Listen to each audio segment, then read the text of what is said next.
जय हिंद बच्चों। आज हम कक्षा 12वीं की हिंदी स्वाति के पद्य भाग पाठ 10 के अंतर्गत कविता भारत माता की जय बोल दो का भावार्थ समझेंगे। इस कविता के रचयिता श्री वीरेंद्र मिश्र जी हैं। मिश्र जी नवगीतकारों में महत्वपूर्ण स्थान रखते हैं। मिश्र जी का जन्म सन 1927 ग्वालियर में हुआ। शिक्षा प्राप्त करने के पश्चात पूरी तरह से लेखन कार्य में लग गए। इनकी रचनाओं में सरल तथा विनम्रता सर्वत्र दिखाई देती है। जैसा इनका स्वभाव था, सरल एवं विनम्र, वही झलक इनकी कविताओं में भी दिखती है। मिश्र जी ने आजीवन माँ भारती की सेवा की। वर्तमान पीढ़ी के सबसे लोकप्रिय कवि माने जाते हैं।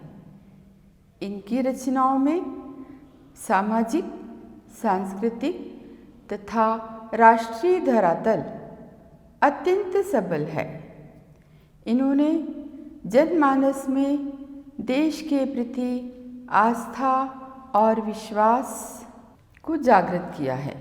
अन्याय, शोषण और विषमताओं के विरुद्ध सच्ची मानवीय चिंताओं के दर्शन इनके काव्य में होते हैं। नवगीत, राष्ट्रीय गीत, गीतांबरा इनकी प्रमुख रचनाएं हैं। मिश्र जी की काव्य भाषा चित्रात्मक तथा तत्सम प्रधान है। शैली में गेयता सर्वत्र पाई जाती है। इन्होंने तुकांत तथा अतुकांत दोनों प्रकार के गीत लिखे हैं। इनके काव्य में अनुप्रास, यमक, रूपक, उत्प्रेक्षा तथा विरोधाभास अलंकार का प्रयोग हुआ है। तो बच्चों, ये था मिश्र जी का जीवन परिचय तथा साहित्यिक परिचय। अब हम भारत माता की जय बोल दो कविता का सारांश समझेंगे। कवि कहते हैं कि भारत माता की जय बोल दो।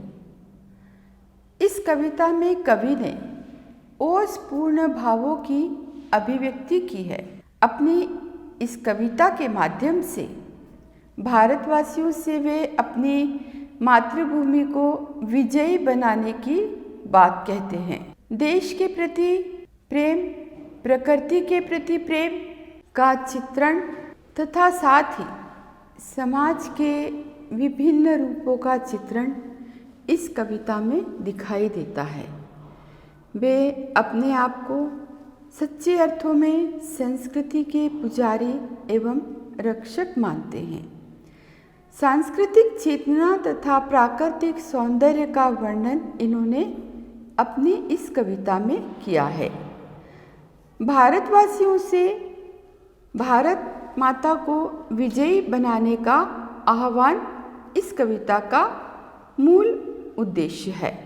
बच्चों, तो ये था कविता का सारांश।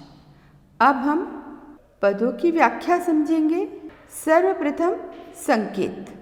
सांझ सकारे चंदा सूरज करते जिसकी आरती, उस मिट्टी में मन का सोना डाल दो।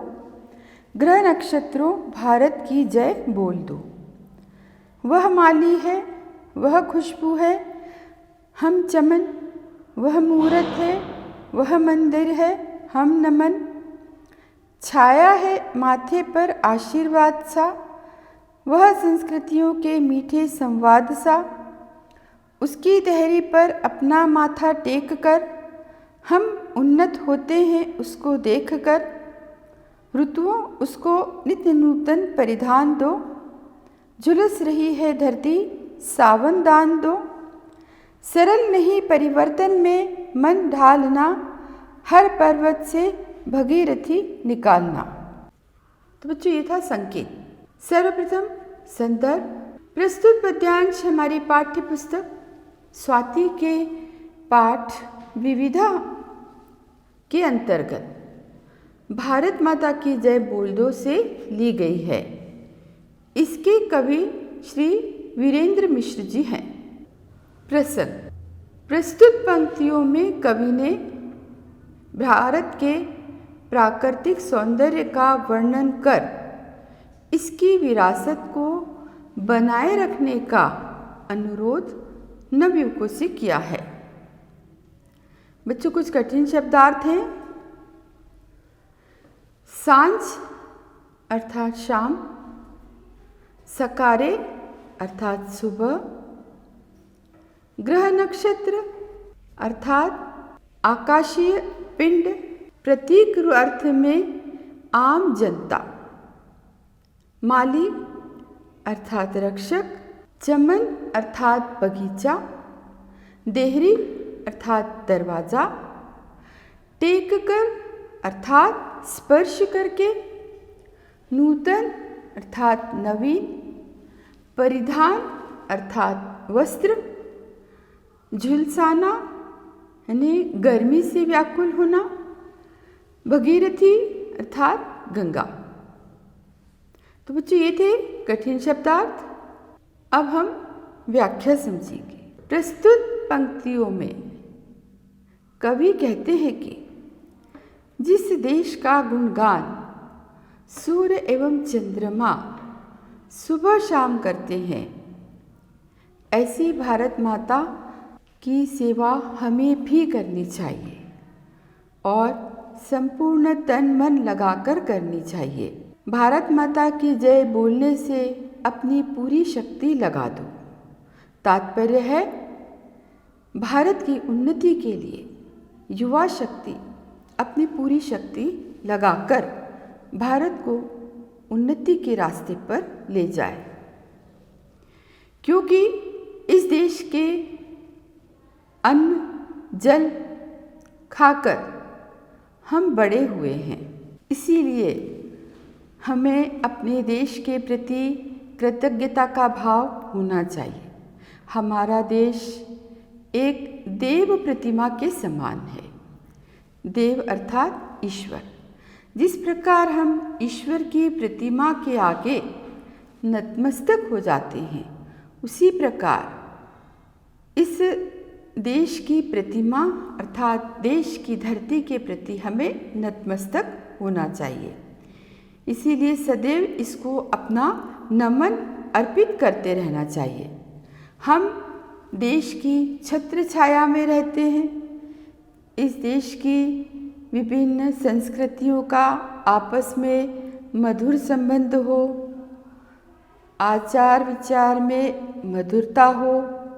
हम सब मिलकर भारत माता के चरणों में अपना नमन प्रस्तुत करें। हम अपने देश की भव्य प्रकृति को देखकर प्रसन्न होते हैं। भारत की ऋतुओं का आह्वान करते हुए कहते हैं कि तुम हमारे देश को विभिन्न रंगों के वस्त्रों से सजाओ। कवि का तात्पर्य है कि यहाँ की जो ऋतुएं हैं, हर ऋतु में भारत के सौंदर्य का एक अलग ही अंदाज है। इसीलिए वो ऋतुओं को विभिन्न रंगों से देश को सजाने का आह्वान कर रहे हैं। आज जो भारत में चारों ओर तनावपूर्ण वातावरण है, उसे सामान्य भी नवयुवक ही कर सकते हैं। ऐसे तनावपूर्ण वातावरण में इंसानियत को कायम रखना वैसे ही कठिन है जैसे प्रत्येक पर्वत से गंगा को धरती पर उतारना। कहने का तात्पर्य है कि देश में अनेकता है, लेकिन हमें एकता कायम करनी है। इंसानियत को बनाए रखना है। ये कठिन अवश्य है, लेकिन संघर्ष करके हम इसे प्राप्त कर सकते हैं। तो बच्चों, ये था भावार्थ। अब इसके पश्चात हम काव्य सौंदर्य पढ़ेंगे। प्रस्तुत कविता में भारत माता की वंदना की गई है। प्रकृति के विभिन्न उपादानों का प्रयोग किया गया है, जिसमें सूर्य, चंद्रमा, गंगा, पर्वत ये प्रकृति के विभिन्न उपादान हैं। पद गेय है। लक्षणा प्रधान भाषा का प्रयोग किया गया है। बच्चों, हम दूसरे पद की व्याख्या समझेंगे। दूसरे पद का संकेत। जिस मंदिर, मस्जिद, गिरजे में कैद पड़ा इंसान हो, आओ उसमें किरण किवाड़ा खोल दो, कुमकुम पत्रों भारत की जय बोल दो। उसको करो प्रणाम, द्रगों में नीर है, झेलम की आँखों वाला कश्मीर है। बजरे और शिकारे उसकी झील के, लगते बंजारे तारे कंदील से। किसी नारियल वन की गे सुगंध से, अंतरीप के दूरागत मकरंद से। फूटा करता नए गीत का अंतरा, कुछ क्षण को दुख भूल विहसती है धरा। दो छवि कालों के अंतर आवास में, कोई बादल घुमड़ रहा आकाश में। तो बच्चों, ये था संकेत। संदर्भ पूर्वानुसारी होगा, किंतु प्रसंग। प्रस्तुत पंक्तियों में कवि कहते हैं कि देश में चारों तरफ अशांति का वातावरण है। धर्म के नाम पर पाखंड दिखाई दे रहा है। हमें अपनी कट्टरता त्याग कर शांति का वातावरण बनाना होगा। कठिन शब्दार्थ। कैद अर्थात बंदी, कुमकुम अर्थात रोली, दृग अर्थात आँखें, शिकारे एवं बजरे अर्थात छोटी नाव, कंदील अर्थात लालटेन, अंतरिप द्वीप के मध्य का उठान, मकरंद पराग, अंतरा यानी विराम, आवास अर्थात घर। तो बच्चों, ये थे कठिन शब्दार्थ। अब हम व्याख्या समझेंगे। प्रस्तुत पंक्तियों में कवि मिश्र जी कहते हैं कि मुझे ऐसे मंदिर, मस्जिद, गिरजाघरों में कोई आस्था नहीं है जहाँ मानवता और इंसानियत को बंदी बना लिया गया है। आज समाज उदार न होकर संकीर्णता में फंसकर रह गया है। विभिन्न धार्मिक स्थानों से ऊंचे, अच्छे, सच्चे ज्ञान का प्रचार एवं प्रसार होना चाहिए। कवि युवकों को संबोधित करते हुए कहते हैं कि भारत के अमर सपूतों, भारत माता की जय जयकार कर अपनी सारी दीन दुखियों के दुख दूर करने में शक्ति लगा दो। आगे कवि अपने देश की धरती का स्वर्ग कश्मीर को मानते हुए कहते हैं कि झेलम नदी उसकी आँखों के समान है। कश्मीर की झील में तैरते हुए शिकारे कश्मीर की सुंदरता को और अधिक बढ़ा रहे हैं। आकाश में चमकते तारे लालटेन की तरह दिखाई दे रहे हैं। कहीं नारियल के वनों की सुगंध प्राप्त करने योग्य है, किसी महाद्वीप से पराग की खुशबू आ रही है। कहने का तात्पर्य है, हमारे देश में प्राकृतिक सौंदर्य चारों ओर बिखरा पड़ा है, जिसे देखकर अनायास ही मन गुनगुनाने लगता है।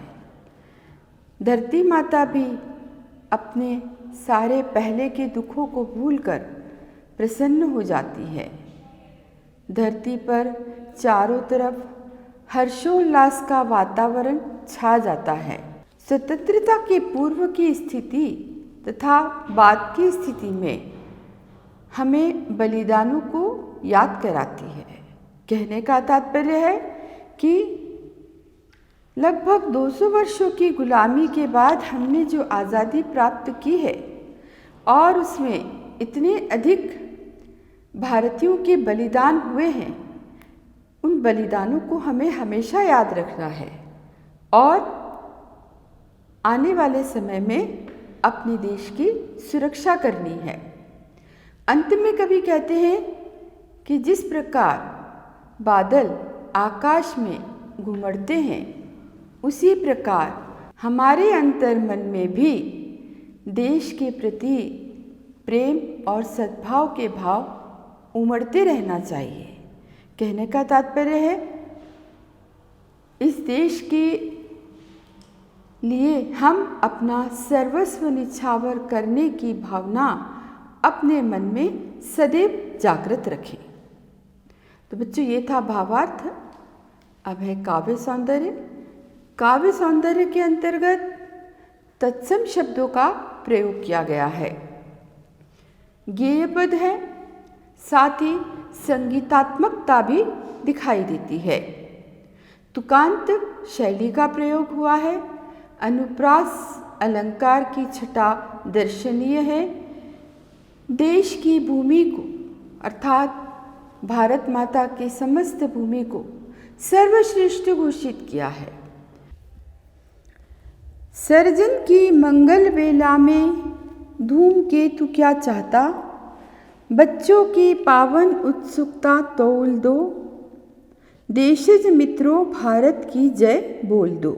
हम अनेकता में भी तो हैं एक ही, हर झगड़े में जीता सदा विवेक ही। कृति आकृति संस्कृति भाषा के वास्ते बने हुए हैं मिलते जुलते रास्ते। आस्थाओं की टकराहट से लाभ क्या, मंजिल को हम देंगे भला जवाब क्या। हम टूटे तो टूटेगा यह देश भी, मैला वैचारिक परिवेश भी। सर्जनरत हो आज़ादी के दिन जियो, श्रमकर्ताओं रचनाकारों साथियों। शांति और संस्कृति की जो बहती स्वाधीन जानवी, कोई रोके बलिदानी रंग घोल दो, रक्त चरित्रों भारत की जय बोल दो। तो बच्चों, ये था संकेत। संदर्भ पूर्वानुसारी होगा, प्रसंग परिवर्तित है। भारत अनेकता में एकता वाला देश है।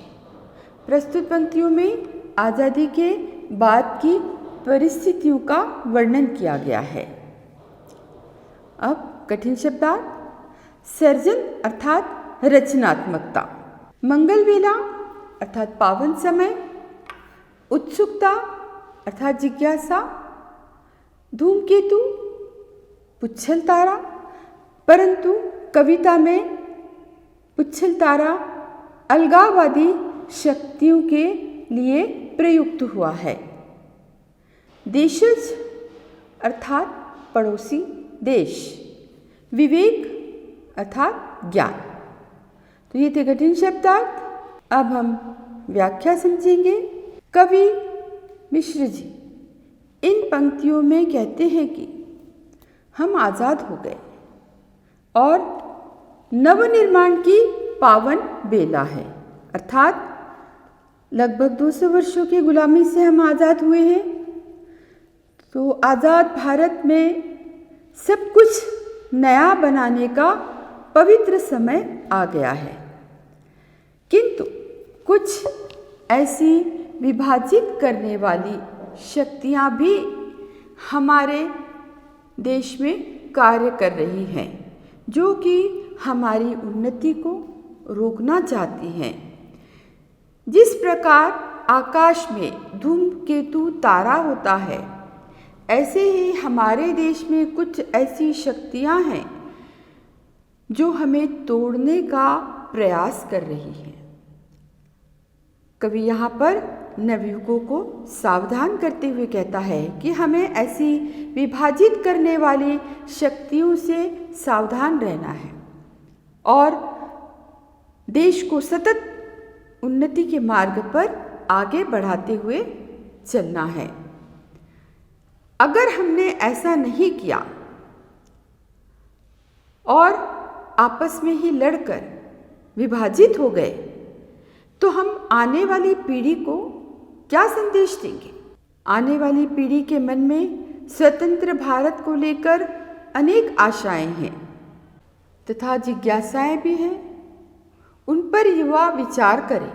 मेरे पड़ोसी देश, तुम भी भारत से ही जन्मे हो, अतः तुम्हें भारत की जय जयकार करनी चाहिए।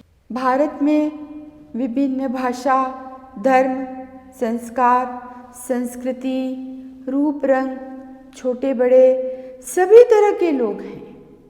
भारत अनेकता में एकता वाला देश है। इसीलिए हम सभी भारतीय और हमारा उद्देश्य एक ही होना चाहिए।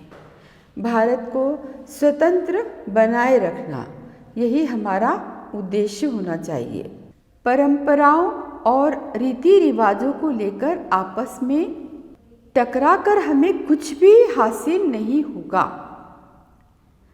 चूंकि हम स्वतंत्र हो चुके हैं तो इस स्वतंत्रता का तात्पर्य यही है कि हम सबको एक दूसरे की परंपराओं का, एक दूसरे के रीति रिवाजों का हिल मिलकर स्वागत करना होगा।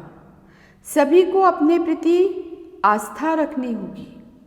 यदि हम आपस में लड़ते रहे तो आने वाली नई पीढ़ी को हम क्या जवाब देंगे?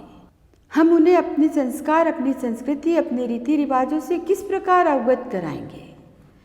हम उनके सामने कौन सा उदाहरण प्रस्तुत करेंगे? अगर हम आपस में लड़ते रहे धर्म और जाति को लेकर तो देश फिर बढ़ जाएगा, कमज़ोर हो जाएगा। इसीलिए संकीर्ण मानसिकता को छोड़कर देश में रचनात्मक कार्य करो, तभी हम स्वाधीन बने रहेंगे। स्वाधीन बने रहने के लिए इसकी आवश्यकता भी है। हम चाहते हैं कि फिर हमें कोई अपने अधीन न कर ले। कवि साहित्यकारों, मजदूरों को संबोधित करते हुए कहते हैं कि देश की भलाई के लिए निर्माण कार्य में लगे रहो। मजदूर अपना निर्माण कार्य करे, साहित्यकार नित्य नई रचनाओं से देश की गौरव गाथा को अपनी रचनाओं में शामिल करते रहें और हमारी शांति, सद्भाव वाली संस्कार और संस्कृति, स्वाधीनता रूपी गंगा कोई रोक न पाए। अर्थात कहने का तात्पर्य है कि हमारा देश जो शांति और सद्भाव में विश्वास करता है, अपनी संस्कार, अपनी संस्कृति को सर्वोपरि मानता है, उसको हम सतत आगे बढ़ते रहने दें। उसको कोई रोक न पाए। उसका कोई मुकाबला अपना बलिदान देकर भी करना पड़े तो हम करें। भारत के नवयुवकों, तुम सदैव भारत माता की जयकार करते रहो। तो बच्चों, ये था भावार्थ। अब काव्य सौंदर्य। तत्सम शब्दों का प्रयोग, गेय पद एवं संगीतात्मकता इस पद में भी दिखाई देती है। जय बोल दो का भावार्थ, अर्थात कवि चाहता है कि भारत के समस्त नागरिक भारत माता की जय बोलते रहें। आशा है बच्चों प्रस्तुत भावार्थ आपके समझ में आ गया होगा। जो व्याख्या मैंने की है वो आप भली भांति समझ गए होंगे। जय हिंद।